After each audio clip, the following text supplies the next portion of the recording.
ಎಲ್ರಿಗೂ ನಮಸ್ಕಾರ. ನಾನೇನೇನು ಮಾತಾಡಬೇಕು ಅಂತಿದ್ದು ಅದೆಲ್ಲ ನಮ್ಮ ಬಾಸ್ ಮತ್ತು ಕೃಷ್ಣಯ್ಯಪ್ಪರ್ ಅವರು ಮಾತಾಡ್ಬಿಟ್ಟಿದ್ದಾರೆ. ಸೊ ಹಾಗಾಗಿ ನಾನು ಮಾತಾಡೋ ಅವಶ್ಯಕತೆ ಇಲ್ಲ ಅಂತ ಅನ್ಕೋತೀನಿ. ಆದರೂ ಕೂಡ ನನ್ನ ಪಾತ್ರದ ಬಗ್ಗೆ ಕೇಳಿರೋದಕ್ಕೆ ಒಂದೆರಡು ಮಾತಲ್ಲಿ ಹೇಳಿ ಮುಗಿಸ್ತೀನಿ. ಅದರಲ್ಲಿ ಸರ್ಕಾರಿ ಕೆಲಸದಲ್ಲಿದ್ದು ಲಂಚ ತಗೊಂಡು ಮೋಸ ಮಾಡುವಂಥ ಮಹಾನ್ ಮೋಸಗಾರ ಇನ್ಸ್ಪೆಕ್ಟರ್ ಪಾತ್ರ ಚೆನ್ನಾಗಿತ್ತು. ತುಂಬ ತಮಾಷೆಯಾಗಿ ಅಲ್ಲಿನ ಹಸುಗಳು, ನಮ್ಮ ಕನ್ನಡ ಉತ್ತರ ಕರ್ನಾಟಕದ ಹಸುಗಳನ್ನು ನನಗೆ ತಿದ್ದಿ ಹೇಳಿಕೊಟ್ಟು ಅಲ್ಲಲ್ಲೇ, ಯಾಕಂದರೆ ನಮಗೆ ಬರೋಲ್ಲ, ನಾವು ಮಂಡ್ಯದವರು ಹೋಯ್ತದೆ ಬರ್ತದೆ ಅನ್ನೋರು.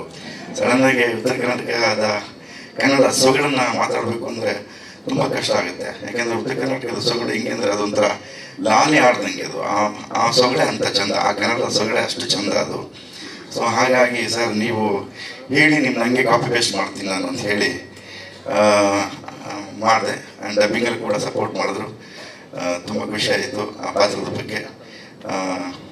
ಜೊತೆಗೆ ರವಿ ಸರ್ ಜೊತೆ ಹೆಸರು ಹೇಳ್ದಂಗೆ ರವಿ ಸರ್ ಜೊತೆ ಕೆಲಸ ಮಾಡೋದು ಒಂದು ಖುಷಿ. ಯಾಕೆಂದರೆ ಅವ್ರು ನನ್ನೆಲ್ಲ ರೇಗಿಸ್ತಾ ಚುಡಾಯಿಸ್ತಾ ಇಡೀ ಸೆಟ್ನೇ ಲವಲವಿಕೆಯಾಗಿರ್ತಾರೆ ರವಿ ಸರ್. ಯಾಕೆಂದರೆ ಕನಸುಗಾರ, ಕಲರ್ಫುಲ್ ಮ್ಯಾನ್, ನಮ್ಮ ಕನ್ನಡ ಚಿತ್ರರಂಗದ ಅದ್ಭುತ ಮನುಷ್ಯ ಅಂತ ಹೇಳೋದಕ್ಕೆ ಇಷ್ಟಪಡ್ತೀನಿ. ಸೊ ಅವ್ರ ಜೊತೆ ಕೆಲಸ ಮಾಡೋದಂತ ನನ್ನ ಸೌಭಾಗ್ಯ ಅಂತ ತಿಳ್ಕೊತೀನಿ.